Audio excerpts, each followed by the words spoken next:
बहुत पुरानी बात है। मुल्ला नसीरुद्दीन अपने वफादार गधे पर सवार एक लंबे सफर पर निकले हुए थे। रास्ते में उन्हें एक ऐसी बस्ती मिली जो देखने में तो बहुत पुरसुकून और खुशहाल लगती थी, मगर वहां का माहौल कुछ अजीब सा था। इस बस्ती का नाम गफलत आबाद था।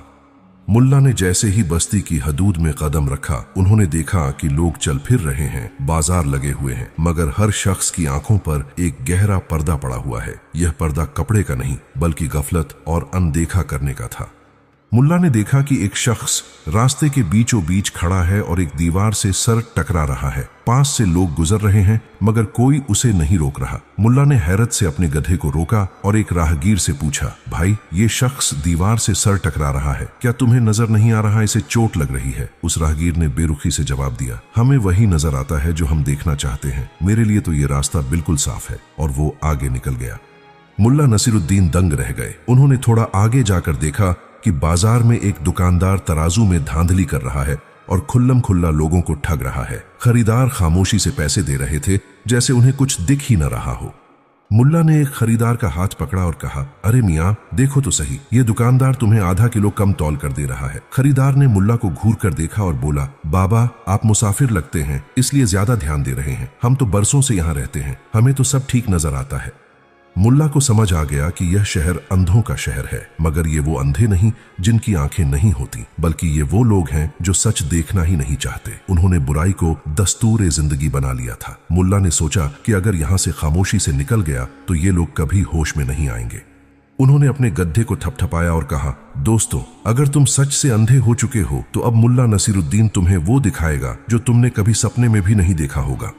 मुल्ला ने बाजार के बीचों बीच एक ऊंची जगह चुनी और वहां खड़े होकर जोर जोर से चिल्लाना शुरू कर दिया, लोगों देखो, मेरे पास एक ऐसी गैबी रस्सी है जो सिर्फ उन लोगों को नजर आती है जो नेक और सच्चा दिल रखते हैं। जो गुनहगार हैं उन्हें यह रस्सी कभी नजर नहीं आएगी। इतना कहकर मुल्ला ने हवा में खाली हाथ ऐसे हिलाए जैसे वो कोई बहुत लंबी रस्सी बुन रहे हों।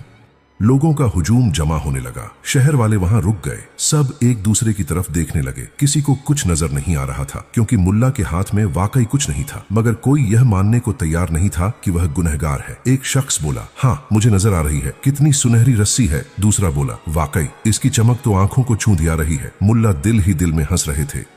उन्होंने देखा कि कैसे एक झूठ ने पूरे शहर को एक लाइन में खड़ा कर दिया है। अब मुल्ला का खेल शुरू हो चुका था। वह उन्हें दिखाना चाहते थे कि उनका झूठ उन्हें कहां लेकर जाएगा। मुल्ला नसीरुद्दीन की गैबी रस्सी का चर्चा पूरे शहर में आग की तरह फैल गया। हर तरफ यही बातें हो रही थीं कि मुल्ला के पास एक ऐसी मुकद्दस रस्सी है जो सिर्फ नेक होकर लोगों को नजर आती है।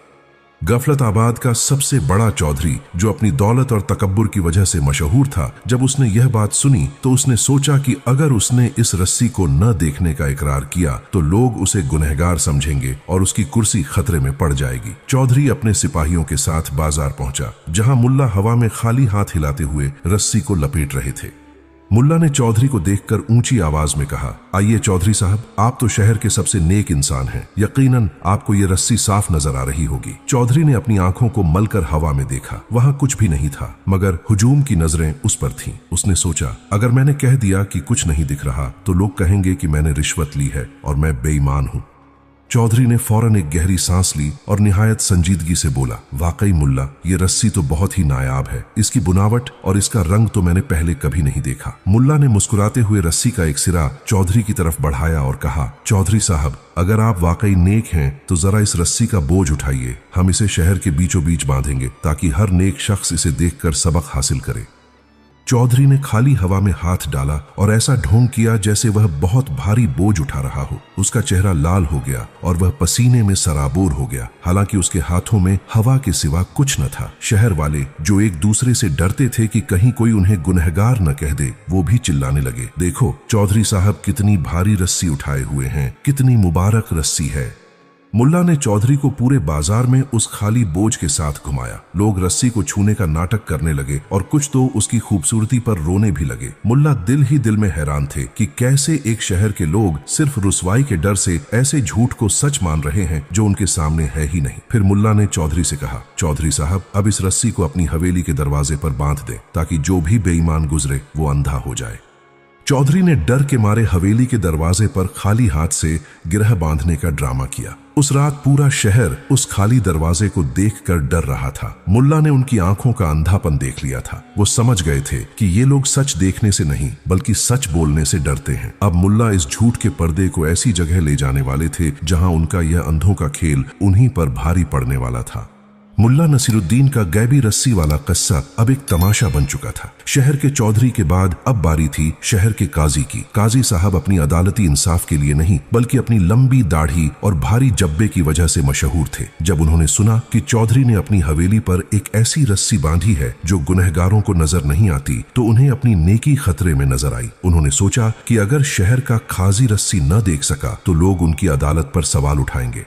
उसी दिन अदालत में एक अजीब मुकदमा पेश हुआ। एक गरीब किसान ने एक अमीर ताजिर पर इल्जाम लगाया कि उसने किसान की जमीन पर कब्जा किया है। ताजिर ने काजी को रिश्वत दे रखी थी, इसलिए काजी कोई ऐसी राह ढूंढ रहा था जिससे किसान को झूठा साबित किया जा सके। मुल्ला नसीरुद्दीन वहां मौजूद थे और उन्होंने अपनी खाली रस्सी हवा में पकड़ी हुई थी।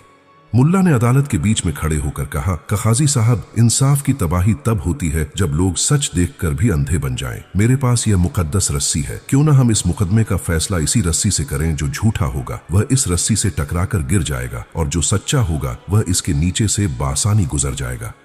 काजी साहब पसीना पसीना हो गए। उन्होंने हवा में देखा, वहां कुछ भी नहीं था मगर अदालत लोगों से भरी हुई थी। उन्होंने सोचा, अगर मैंने कह दिया कि मुझे रस्सी नहीं दिख रही तो लोग समझेंगे कि मैं रिश्वतखोर और गुनहगार हूं। चुनाचे काजी ने अपनी आंखें मलते हुए निहायत संजीदगी से कहा, मुल्ला, तुमने बिल्कुल सही कहा। मैं ये रस्सी साफ देख रहा हूं। ये तो बिल्कुल अदालत के दरमियान तनी हुई है। काजी ने ताजिर को इशारा किया कि वह रस्सी के नीचे से गुजरे। ताजिर, जो खुद एक बड़ा धोखेबाज था, खाली हवा में झुककर और डर डर कर गुजरने का ड्रामा करने लगा। जब वह गुजर गया तो काजी चिल्लाया, देखो ये सच्चा है, रस्सी ने इसे रास्ता दे दिया। बेचारा किसान हैरत से सबको देख रहा था, उसे कुछ नजर नहीं आ रहा था। मगर जब उसने देखा कि सब लोग रस्सी रस्सी कर रहे हैं तो वह डर गया कि कहीं लोग उसे बदबख्त न कह दें। वह भी झुककर गुजर गया। मुल्ला नसीरुद्दीन दिल ही दिल में रो रहे थे कि कैसे एक पूरा शहर ऐसे झूठ की परस्तिश कर रहा है जो सिर्फ उनकी अना और डर पर खड़ा है। मगर तभी अदालत के कोने में बैठा एक छोटा बच्चा जो अपनी माँ के साथ आया था, जोर जोर से हंसने लगा। उसने ऊंची आवाज में कहा, अब्बू, देखिए तो सही, ये सब लोग हवा में क्यों झुक रहे हैं? वहां तो कोई रस्सी है ही नहीं। सन्नाटा छा गया। माँ ने फौरन बच्चे का मुंह बंद कर दिया और बोली, चुप कर बेवकूफ, तू अभी छोटा है, तेरा दिल अभी इतना साफ नहीं कि तू ये मुकद्दस रस्सी देख सके। मगर बच्चा न माना। वह बार बार चिल्लाकर कह रहा था, नहीं माँ, मुल्ला के हाथ खाली हैं। काजी साहब हवा से बातें कर रहे हैं। मुल्ला नसीरुद्दीन ने बच्चे की तरफ देखा और उनकी आंखों में चमक आ गई। उन्होंने बच्चे को करीब बुलाया और काजी से कहा, काजी साहब, देखिए, इस मासूम की आंखों पर अभी तक गफलत का पर्दा नहीं पड़ा। यह वही सच बोल रहा है जो आप सब अपनी कुर्सियों और इज्जत के डर से नहीं बोल पा रहे। काजी का रंग पीला पड़ गया और ताजिर वहां से खिसकने की कोशिश करने लगा। मुल्ला ने बच्चे का हाथ थामा और पूरी अदालत को यह एहसास दिला दिया कि उनका अंधापन उनकी अपनी बनाई हुई दीवार है।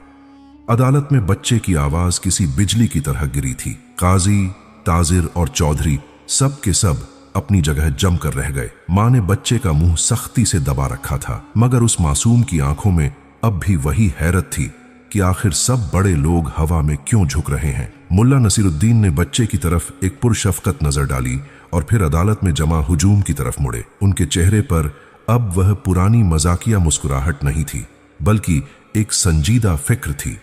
मुल्ला की आवाज गूंजी, लोगों, तुमने इस बच्चे की बात सुनी? यह कह रहा है कि यहाँ कोई रस्सी नहीं है। क्या तुम सबको लगता है कि यह बच्चा गुनहगार है? क्या इसका दिल इतना काला है कि इसे यह मुकद्दस रस्सी नजर नहीं आ रही?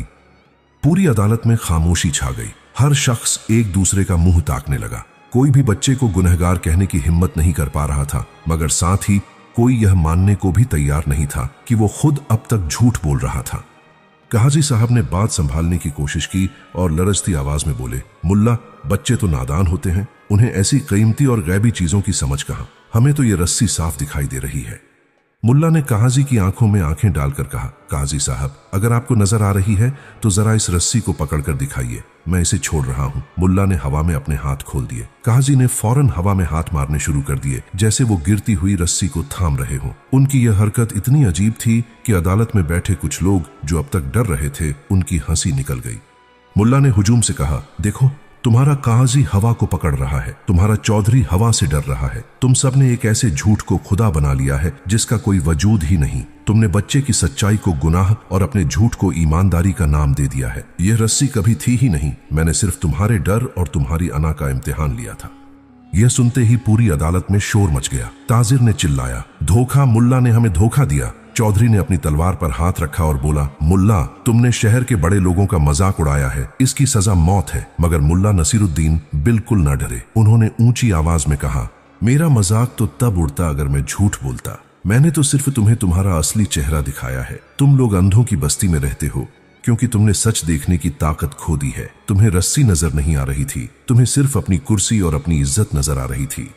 लोगों के चेहरों पर शर्मिंदगी के आसार नुमायां होने लगे। वह किसान जिसने डर के मारे झूठ बोला था रोने लगा और बोला, मुल्ला साहब, सच तो यह है कि मुझे भी कुछ नजर नहीं आ रहा था, मगर मैं डर गया था कि लोग मुझे बुरा समझेंगे। एक एक करके लोग खड़े होने लगे और इकरार करने लगे कि उन्होंने सिर्फ दूसरों को देखकर झूठ बोला। कहाजी और चौधरी अब अकेले रह गए थे। उनका बनाया हुआ झूठ का महल ढह रहा था। मुल्ला ने बच्चे को गोद में उठाया और कहा, आज इस बस्ती में रोशनी की पहली किरण इस बच्चे ने फैलाई है। अगर तुम लोग अब भी अंधे रहना चाहते हो तो यह रस्सी तुम्हारे गले का फंदा बन जाएगी, और अगर आंखों से गफलत का पर्दा हटाना चाहते हो तो आज इस बच्चे से माफी मांगो। पूरी अदालत में सन्नाटा था, मगर यह सन्नाटा खौफ का नहीं बल्कि एहसास शर्मिंदगी का था। अदालत में रुसवाई के बाद चौधरी और काजी के दिलों में नफरत की आग भड़क रही थी। उन्हें इस बात का दुख नहीं था कि वो झूठे साबित हुए, बल्कि दुख इस बात का था कि एक मामूली मुसाफिर और उसके गधे ने शहर के सबसे ताकतवर लोगों को पूरी बस्ती के सामने नंगा कर दिया था।